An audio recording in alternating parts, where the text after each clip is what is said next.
સુરત શહેરના છેવાડાના વિસ્તાર એવા ભેસ્તાન આવાસમાંથી 34 લાખથી વધુના ઝડપાયેલા એમડી ડ્રગ્સના જથ્થા મામલે એમડી ડ્રગ્સ મંગાવનાર અને નાસ્તા ફરતા આરોપી એવા અસલમ કાલિયાને ક્રાઇમ બ્રાન્ચે મહારાષ્ટ્રના અહમદનગર ખાતેથી ઝડપી પાડ્યો હતો। ક્રાઇમ બ્રાન્ચની ટીમ નાસ્તા ફરતા આરોપીને ઝડપી પાડવા મેદાને છે ત્યારે ક્રાઇમ બ્રાન્ચને એવી બાતમી મળી હતી કે ગત તારીખ 20મી સપ્ટેમ્બરના રોજ ભેસ્તાન આવાસ ખાતેથી ક્રાઇમ બ્રાન્ચની ટીમે જાકીર અયુબ પટેલ અને સઈદ અબ્દુલ નસીર અંસારીને ઝડપી પાડી 34,16,000થી વધુના એમડી ડ્રગ્સ મળી આવ્યો હતો।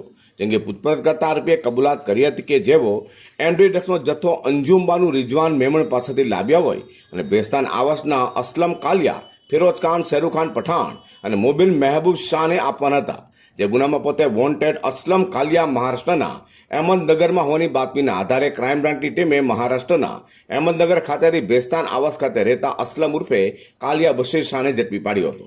આ તો ક્રાઇમ બ્રાન્ચે અસલમ કાલિયાનો કબજો ડિંડોલી પોલીસને સોંપવાની તજવીજ હાથ ધરી છે। Bureau report G24 news.